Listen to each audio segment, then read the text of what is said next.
It's time for the Access of Easy podcast, the weekly technology digest that keeps you ahead of the curve.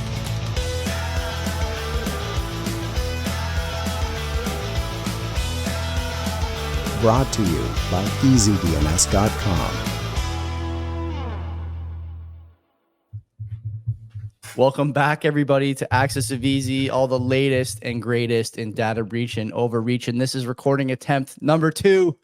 My name is Joey. In the other panel, Len. What's going on, buddy? How are you? Friday morning. Yeah, we didn't get to this point. I'm great, Joey, because we were just trying to work out some technical issues in the background from our first recording. No, everything is great. We got hit with snow yesterday. I'm not sure how much snow you got over there, but you know what? It was minimal over here, and maybe an inch and a half, maybe 2 inches. Something. It was nothing spectacular. So we avoided a huge thing over here. I'm not shoveling. I'm just going to wait a few days, let Mother Nature take its course. But how about you? How's things going over there? You're known for being vehemently anti-shovel. I am also going to try not to shovel, but I might end up doing it today. We'll see. I'm lucky my house is in a spot where the city plows the sidewalk for me. So that's pretty good. And on top of that, we didn't get much snow either, probably a couple of inches. There'll be a lot of brushes out today, but not too many shovels if I had to guess. Same, yeah. My wife went out last night and she brushed her car and she did mine as well. Thank you very much, Daniela, for doing that. That was very nice of you. So, incredible. Anyways. True romance. True romance. It is, yeah. She could have did it on Valentine's Day. No, it didn't snow on Valentine's Day. But anyways. Oh man, that's funny. Okay, last week's quote. Let's see. If something can corrupt you, you're corrupted already. That was from Bob Marley. Good one. There's a Bob Marley movie coming out. I will definitely not be seeing it, but maybe you guys will. This week's quote, Janet, by the way, the winner from last week. So congratulations, Janet. This week's quote, all conflicts between people are a direct consequence of the division that exists inside of people. You know who that was by. You know the rules, no perverting the process, no Googling, none of that stuff. Put it in the comments and you get half off, I think. Or no, you actually get your next renewal for free, right? Which is incredible over on EasyDNS.com. So definitely make sure that you throw it in the comments if you know. Don't miss out on that opportunity. Now, Len, we have, I think, let me count them 1, 2, 3, 4, 5 stories to discuss. Some of them pretty close to home. So where do you want to start? Well, Bank of America. This doesn't really hit that close to home because I don't think they have any branches here in Canada. But still, nonetheless, what's happened there could potentially happen in banks that serve us here. Anyways, there's a data leak that took place at the Bank of America. And this was caused by a ransomware attack on a third-party vendor. And this attack exposed sensitive information that could impact over 57,000 customers, and just slightly over, in fact. And the attackers, they've been identified as a group known as Lockbit. What are we going to rank this, Joey? I'm going to go almost middle of the road, 2.5. Nothing special. I think it might be even less than that for me. Isn't that like an old... Like it feels like a reused name, doesn't it? Lockbit? Isn't that like a thumb drive company or something? I don't know. It could be. It could be something from the late 90s, early 2000s, and just using a name. But anyways, yeah. You're not too impressed like me. But anyways, these guys, they've been a thorn in the side for banks for years, not just because they have a crappy name, but because they've been extorting them for quite some time. And from what I gather from this story, I had to go through a few different sources. This wasn't somebody that breached the Bank of America directly. They didn't attack their systems directly. This was all a result of an unauthorized access to something called Infosys McCamish Systems, IMS. I've never heard of this before. And I Googled it, did a little bit of research. This is a life insurance software solutions and services offering in the U.S. So these guys are providing the Bank of America an insurance process management solutions. So it's going to be something that they're providing to the bank and they take advantage of it. So that's where the hack took place. It was this IMS systems thing. So with this breach, the attackers, they gained access to a whole bunch of information, including social security numbers, names, addresses, personal information, all that stuff that makes these data breaches so lucrative for these people, but it sucks for the people that were impacted. Well, the Bank of America, they're offering the affected customers the traditional free identity and theft protection for 2 years. Good for them. It's just par for the course. But all this took place in the month of November, so just a few months ago. and customers were informed earlier this month. Although this was done in the state of Maine, and there was a 30-day window in which they should have provided information, there was apparently some sort of extension granted, and they provided this information to customers who were impacted earlier this month. So all this really goes to show you is not only do we have to trust these things like the Bank of America, we also have to trust all the pieces of the puzzles that make this company work. So it's not an all-in-one system that they have. They're outsourcing stuff to a whole bunch of places. They have a lot of tentacles attached to them, and each one of them is a potential weakness that could be exploited.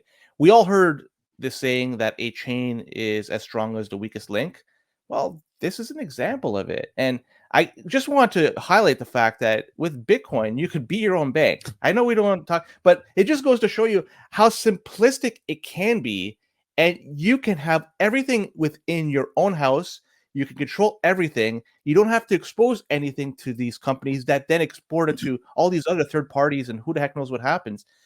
It simplifies things with Bitcoin. So I'm just going to urge people out there that haven't yet done so, do some research with that, because using these banks, you're giving up so much trust. And let's see what happens with this trust. Well, you know what? Your information gets rugged, and so you get the 2 years tech protection from the from these companies that are giving you credit protection. Is it really worth it in the end? For me, no. Maybe for you it is, but let's see what happens. Bank of America has like 70 million or so customers, according to my research. So this is a really small chunk of the client base, which is good, I guess.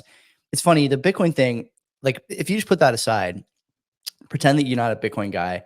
The one thing I would say to people who are still trusting banks, you're trusting them for a couple of reasons. One is because they tell you it's the most secure place to hold your money and your information. The other is that they tell you your stuff is always going to be available. The third is that there's some kind of Lindy effect with banks. Like they've always been around. They'll always be around. I just don't see any of that being true anymore. And we've talked about how many different times banks and sort of kin organizations or kin institutions even have been broken into or compromised thanks to outsourcing some of the process. Banks don't even do all the things for which they claim to be the stalwart for consumer or retail facing wealth. They outsource a bunch of it. So how can you really trust these guys? Personally, I don't trust the bank. I've had my debit card compromised, my credit card compromised. They never tell me. I have to figure it out for myself. And then they put up a fight when, you try and tell them that something went wrong. I don't know what the purpose of the bank is for a lot of people these days. You can use other services for your paycheck. You can use other services for investing. You can use other services like Bitcoin if you want to really go the independent route.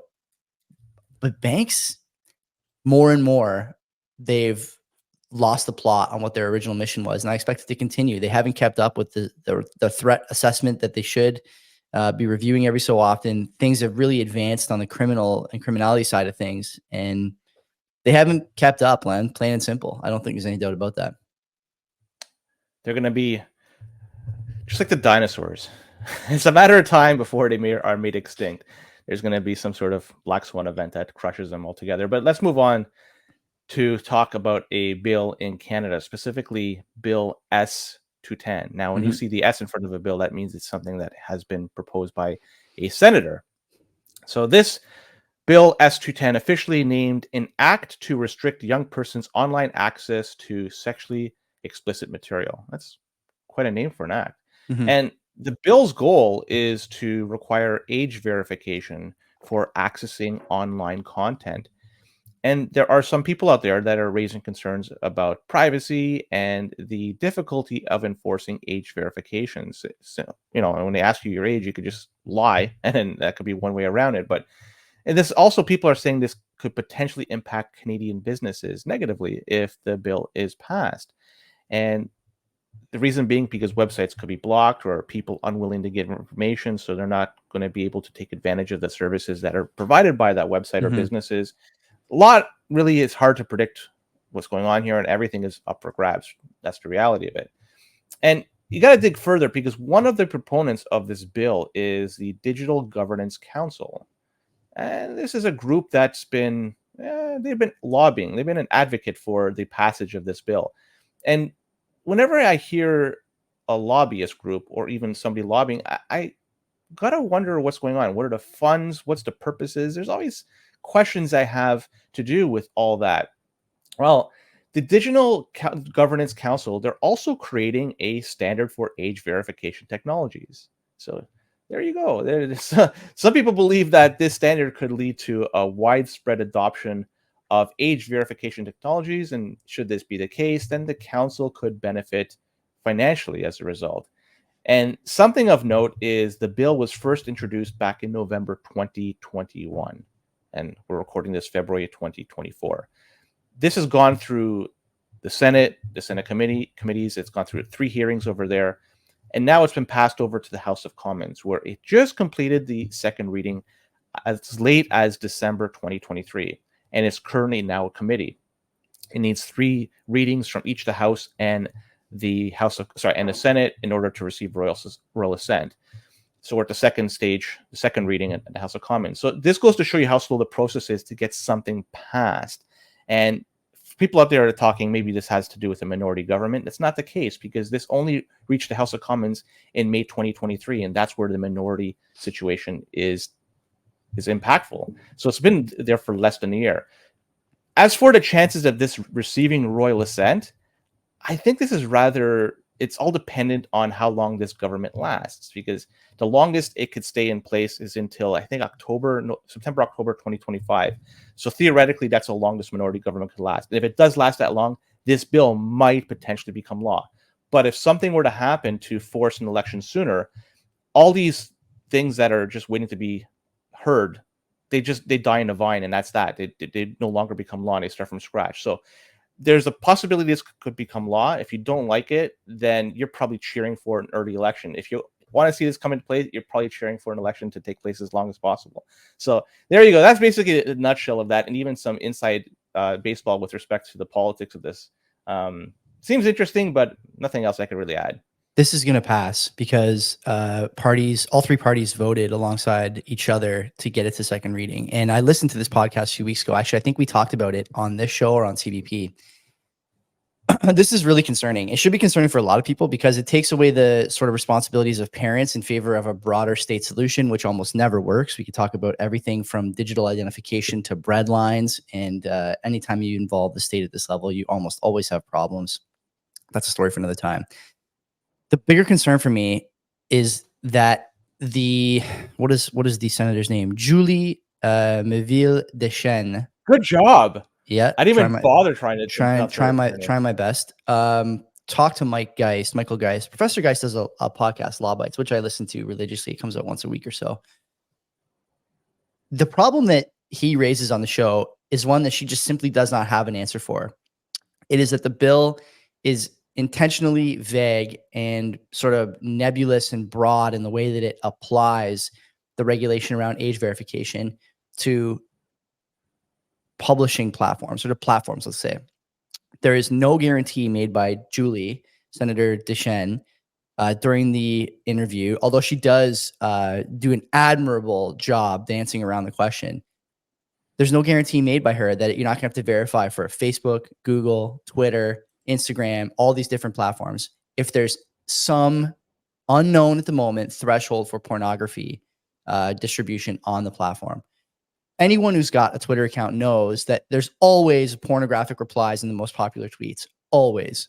It's sex bots. It's, OnlyFans bots. It's whatever. They are always in the replies. Whether they're hidden or not, I think depends on what account you're using, and maybe also on the algorithm that tries to funnel you the stuff that you want to see. But they're there. They're always there. And that's really where the problem is, because once you start saying that you need to verify identification and it really, this is identity. It's not just age verification. It's identity verification. Age verification is a red herring for what's actually going on here. This is very much your digital ID being used to gain access to standard sets of information, search results, stuff like that. If you start going down this road, where will it stop? This is another question she doesn't have an answer for. And the bill is out there if you want to read it. Interesting to see Jim Balsillie is the leader of the Digital Governance Council. That's a name I haven't heard in probably 10 or 15 years. I don't know what he has to gain by this, except that that he's a he understands the importance of data and data collection, having been the CEO of BlackBerry for some time, or Research in Motion, I should say. All this together, I don't like it. I mean, no one should like it. I, as a parent, should be able to decide what my kids can and can't see. It's easy now with relatively simple UI options and things of that nature to restrict at the router level or the ISP level what my kids can see in my own home. And I would expect that kids will, of course, stray from the rules that are set in the walls which they live when they leave, or when they're kind of growing up doing something they shouldn't be doing, right? It's hard to really put it in words, but at the end of the day, the answer cannot be that the government decides to put broad sweeping identity verification on basic internet services. I mean, Google is as close to a commoditized service as there is, and this doesn't exclude it. Twitter is as close to a commoditized service as there is, and this doesn't exclude it.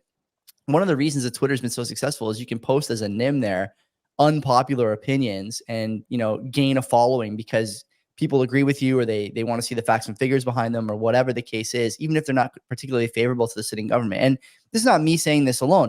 Professor Geist says this in the podcast. In the interest of time, I'll leave it there, but I recommend everyone go and listen to that show and listen to Law Bites more broadly. I've reached out to Professor Geist to come on CBP before because I wanted to talk about some of the stuff about media and the breakdowns of these bills that are, I think, detrimental to not only content creators, but content consumers. He's right about this one too. And I think everyone should give this, I think it's about 40 minutes, if I remember correctly. You should give it the 40 minutes that it deserves. It's 100% worth it. 100% worth it. So you're of the opinion that the government is not going to collapse within the next year and a half. Even if they do, all the parties voted for it. Well, the senator mentions in the interview that she expects it will continue regardless of who the party in power is, because there's such sweeping support. That's incorrect. So what would happen if there's an election? All bills that haven't been passed, it's done. They all start from scratch. They'll stop. Yeah. I'm not saying it'll be this in the same name or whatever, but this initiative will continue. Of course it will. We could talk about this if you want briefly. There is no separation of ideas in Canadian politics anymore. We have become the uniparty that the United States is. There's stuff on the fringes that makes you think the team who's wearing your jersey or the jersey you perceive to be wearing is winning, and you celebrate that, and that's fine. But at the end of the day, directionally, it's all going one way. The votes don't lie. So whether the MPs wearing blue or red are the ones sitting in the throne, the direction of this is going to continue. We will continue to move down this road of age verification, much the same way that we will continue to set high immigration targets, right? We've seen the opposition leader duck, dodge, dance, and dip, to quote a great scholar from Dodgeball, around the question of immigration targets. Directionally, this is another thing that's going the same way, and I expect it to continue. We can add this to the predictions that were made on one of our shows and revisit it in a couple of years, but I expect that you're going to see digital ID of some nature a lot sooner than people realize, under the guise of something like this. This is the playbook, right? Under the guise of protecting children from pornography. Number one, why do kids need this protection, right? Like, I get the pornography is bad. I've spoken about this many times, but they don't need it this way, right? And the comparisons that the senator makes, it's funny. One of the things she says about why there's bipartisan support is because it's akin to the liquor store checking IDs.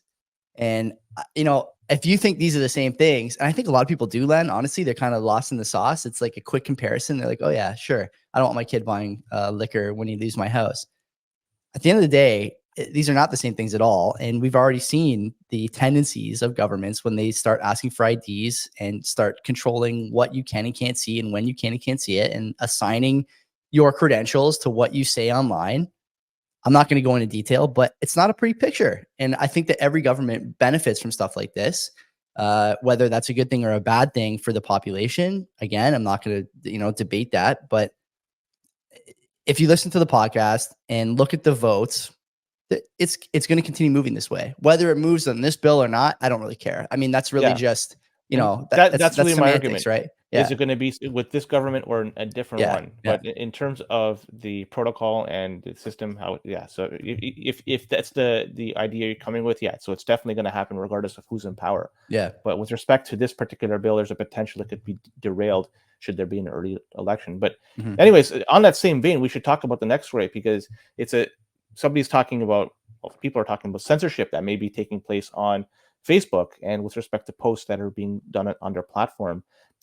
And these posts were removed at the request of Health Canada. And as a result of seeing this, Health Canada making a request to Facebook to remove posts, people are saying that, there's concerns about government influence on social media platforms and the potential implications of freedom of expression, which might be infringed upon as a result. And the Canadian government, through Health Canada, requested Facebook to remove several social media posts that were deemed to be spreading what they claim misinformation about COVID-19 vaccines. And the targeted posts, it's plural, reportedly contain content that was questioning the vaccine safety and how effective it is and so forth. And they were promoting alternate treatments or even outright discouraging vaccination altogether. So Facebook, as a result of receiving this from Health Canada, they complied with the request and they removed some of the identified posts, and they were citing community standards against harmful information. But the platform then immediately faced some criticism for the lack of transparency about the removal of the criteria and that they might be under the influence of the government. So there is, somebody can make an argument for that. So we have potential concerns about government censorship, freedom of expression, the lack of transparency, because Facebook, they were vague. They provided a very vague reasoning for the removal process, and everything remains relatively unclear. And then there's also the argument that there's room for potential abuse moving forward. And so again, nothing I have to say about this. I'm just going to leave it at that. It's just an interesting situation, interesting scenario. And Facebook, they're just adhering to the government's request, and you could read between the lines. I'll add some color to that. Since I'm 2 copies in here, me as well. This is from the story. The 3 known instances of censorship collusion that happened at the time concerned the Canadian authorities asking Facebook to remove users' posts for disinformation about lifting a COVID restriction, Rebel News writes. Say what you want about Rebel News. I don't much care to debate the quality or the sort of sanctity of the reporting. I will say this, though, Len. How many times in the last little while have we seen studies and peer review journals talk about how we really misfired on a lot of the restrictions, including, by the way, a university in my hometown, Hamilton, McMaster, publishing a study that says basically we shouldn't have closed schools. Didn't help stop the spread of COVID. I mean, how many people were banned for saying that during the 2020, neurotic COVID period? I would guess it's no small number. I would guess there's other posts that were asked to be taken down about lifting COVID restrictions. Sensible people made these observations with data early on. People like Golden Pup on Canadian Twitter. People like, they were going at with, I think, relatively strong backing data, even though not all the data was available. People like Ryan McGreal, who was on every CBC station, every CTV station, every major Canadian news outlet for his COVID dashboard. He ended up being fired from his job for sending sexually explicit photos to students. How'd that go? People were talking about that too. And I'm not trying to say that all the stuff the government asked to be removed is like it's a nefarious request. At the end of the day, these are people just doing their jobs. Sorry for saying that. I know a lot of people say that's not an excuse. I believe that maybe it is for some people, but that's neither here nor there. The point is that in retrospect, a lot of these things were correct and the data was there at the time. And I hope that we learn from this as a government, as a society, that censoring ideas that don't fly with the current narrative is almost always going to be a bad idea. It's better to engage with them, show through data, show through proofs that this is how things are. This is the real state of affairs. And if it's not the real state of affairs, let's talk about what is the real state of affairs and how to get to a place that works for everybody using the data available. We didn't do that at all during COVID. And it sucks because, you have a young one. I don't have any kids, but the thing I've heard from parents, including you, over the last 2 or 3 years is that it's clear that some parents weren't able to give their kids the quality time, attention, and education during that COVID period when schools were closed. You know, kids need interaction with other kids, with adult teachers, with the school community, with the content. You know, these are formative, important years for kids. It's taken away. And in retrospect, you have universities now like leading research schools, like McMaster, saying might have misfired on that one. Well, some people had it early and it was censored. So let's not do that again. How about that?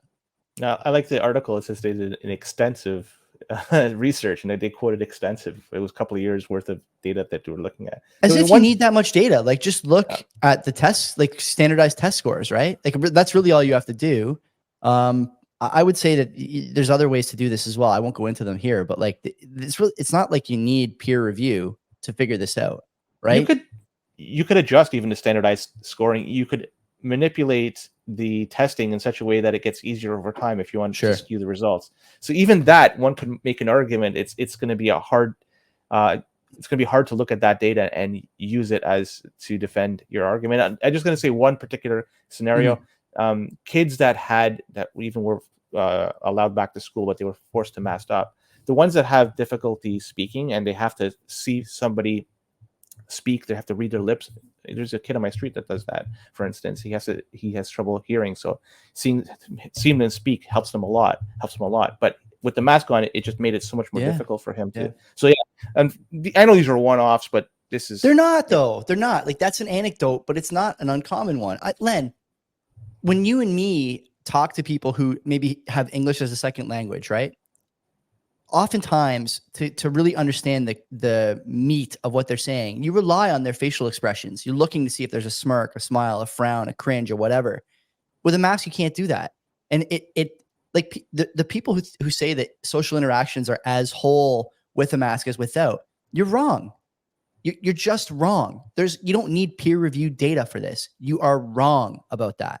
Okay, and not to mention that stuff like schools closing really added to the education gap between the well-to-dos and the not so well-to-dos. If your parents are working retail or driving Uber or working in a restaurant and your kids are not in school, what are they doing? They're sure as shit not learning. But if you got a laptop class job and you can spend time with your kids when they're at home, your kids are getting further and further ahead. The next 10 years, there's going to be so many studies and data results from testing and scoring and admissions and failures and whatever that shows that this was an unmitigated disaster for the Western world, specifically in Canada and the United States. I don't know about Europe, but in those two countries, it was a disaster. There's no way around this, and there's not going to be any reckoning or responsibility, of course, right? There never is. But the one thing we have to do is make sure it doesn't happen again. And when you censor stuff like this, instead of engaging with the ideas and the data, you get repeat errors. Can't have that. It's too risky. It's too important. Let's make sure we don't go down this road a second time. Agreed. Joey, since we're talking about censorship and, well, let's transition to something totally different, because there's a lawsuit that's going on with OpenAI. We have talked about this many different times. ChatGPT, they were sued, and this lawsuit's still going on, but it looks like most of the claims have been dismissed. And the lawsuit is funny because the lawsuit stems from some authors who claim that ChatGPT infringed on their copyright by stealing their information. It was stealing that, generating text that is very similar to the work which they produce. And the group that made this challenge, it not only includes these authors, but also comedians as well. Sarah Silverman, I think, is one of the people that are involved in this. She's a comedian, right? Am I wrong? I don't even know. In name only. I was just about to say, I can't imagine ever benefiting from stealing Sarah Silverman's material, but go on. You know, I can't even, I don't even know what she does. Anyways, I guess that they don't take kindly to the fact that ChatGPT is developing its own sense of humor. It's kind of funny. There's competition out there. This judge that's overseeing this case dismissed most of the claims by the plaintiffs. They were saying that on the basis that ChatGPT used copyrighted material that was fair use. Fair use is actually, it's a kind of a vague thing, but it's a very important thing. If you should read about it if you don't know about it. It's pretty interesting. But anyways, it allowed the claim that OpenAI used copyrighted material to train ChatGPT. and they did it without permission to proceed. And the judge allowed that the authors to amend their claim. This I find interesting. So basically, they're allowing them to amend the claim. It sounds like that there's going to be some new evidence they're going to be allowed to present, and this is changing the course of the direction of this court case. I find this to be rather interesting. I'm wondering if this is going to be struck down in an appeal process, but I don't know too much about Californian law. But what I find a little bit odd about this amendment is that it's all it hinges on what they call unfair practices under California law. So that's basically what it's all stemming from. So again, I'm not too familiar with California law. Heck, I'm not even familiar with Canadian law, to be whatever. So the base of all this is that the program ChatGPT didn't create its own content. It had to be trained, and it did so by sifting through databases of human produced content. But let's look at this at a different way. Because all ChatGPT is doing is providing it's a fancy search engine that spits out a more intelligent result. So rather than going through Google and typing in something and then sifting through web pages like you normally do, this gives you the result it thinks it's best for you, and it does so by adding human flair to it, a human element to it. That's really all this is. So if you break this down, this is just a fancy search engine that could give you information that's kind of like a human providing the information. So I don't know. It's all I got to say about that particular thing. But the Copyright Office, they're considering how copyright law should apply to AI generated content. That could be very concerning if they really want to strike down ChatGPT and be a thorn in their side. But there's going to be a ruling on this that it's probably going to take several months before we hear all about this. And yeah, that's basically the nitty gritty of this story. I don't know enough about this to make an additional comment, not any value, but I will say that the idea that GPTs and like large language models putting out content that's similar to something a comedian or author said or wrote, or it kind of mirrors their cadence or mannerisms in the text. I don't see how that's stoppable, honestly.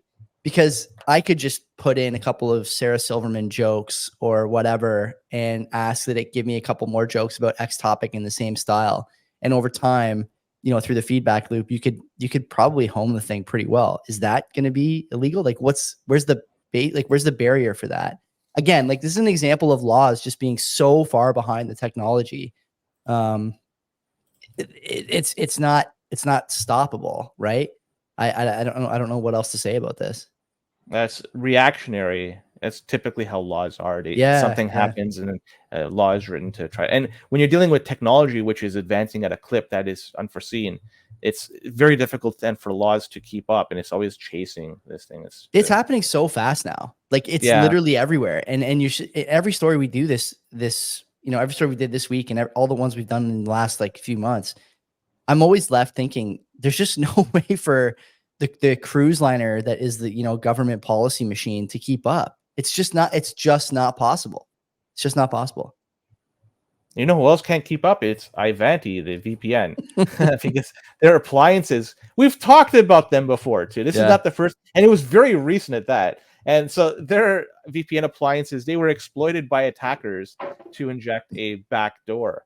And the attackers were able to gain full control of hundreds of IT infrastructures. Neat. And Ivanti released a patch to fix this vulnerability, but the versions of the appliances, some of them have still not been patched.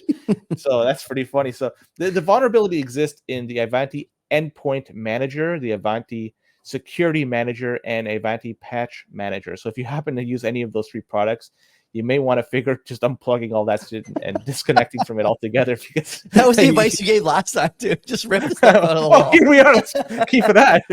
Find something better. But it's the cause of this is an insufficiently authenticated API call, and it can allow the attackers to execute arbitrary code within the system privileges. And how bad is that when you give somebody root access to do whatever the heck they want to do? So yeah, it's a backdoor into all this, and yeah, they get full control.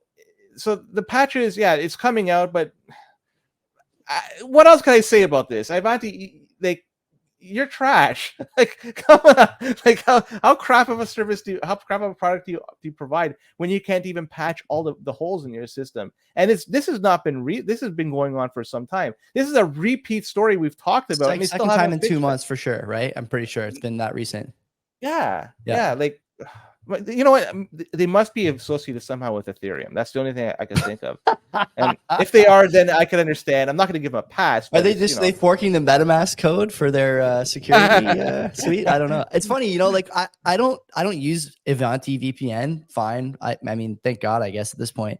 But the other thing I notice about myself, like the way my thinking around this kind of stuff is changing, the more I think that I kind of want to do like a full Start9, everything in-house, like data storage, computing, whatever suite for CBP, for Bitcoin, for whatever, and just keep everything on file, like everything local, everything locked down. The more I see stuff like this, the more I'm like, I can't risk giving out, like, I can't risk giving out responsibilities to these companies. By the way, if you look at Ivanti's like reviews, they're pretty good. Like they're damn near pristine. So people are either lying or don't even realize this is going on. But I mean, for me, the more I think about this, the more I'm like, I'm willing to take another step in terms of sovereignty and complexity in my own computing setup to make this something that I hold a little closer to the chest. You're already there, right? Like you've been a Linux user for a long time and you do some other stuff too. I am not. This is it's a constant change. Like it's not like you get there. It's no, but you're willing. I shouldn't say you're already there, but your willingness to go another step in terms of difficulty and complexity on this path to greater security. You've already done that. You've already said to yourself, like, I'm not going to do Windows. I'm going to learn this other stuff. Yeah. I think we've all done it a little bit to a degree. If you use a cold card, and I'm not going to say if you do or not, but if you use a cold card, and I'm going to say I do. There's a level of, it's a challenge to understand how to use it. I'm not going to say it's difficult. My daughter has done it, but still you have to invest the time to do it. It's so much easier just to buy an ETF and park your money like that. But just by using a cold card, you're making a decision to say, you know what, it may be more challenging to do this, but there's a reward for doing it. So the same applies to self-sovereignty with your data, passwords, all that crap. So yeah, I would suggest anybody out there that has gone through the motions to use something like a cold card, you could do the same thing with your data. If you're going to do this for your wealth, do it for your data as well. It only makes sense. And in the end, it's just a little bit extra work, but the rewards are limitless. Yeah. I'm on the Start9 website right now. Everything looking juicy here. Anyway, that's it. That was Access of Easy number 337. If you like what you heard, you should. The sultry tones of Len and I talking about all the latest and greatest in data breach and overreach. And subscribe to the podcast, wherever you get your podcast. Subscribe to the YouTube channel, youtube.com, of course. And visit the website, accessofeasy.com. There's more stories that we didn't talk about. We take the 5 best and most important, do a little discussion, a little back and forth. And then we leave the rest to you guys. So make sure you visit, make sure you subscribe. And until next time, take care of yourself. Yeah, take care. Bye.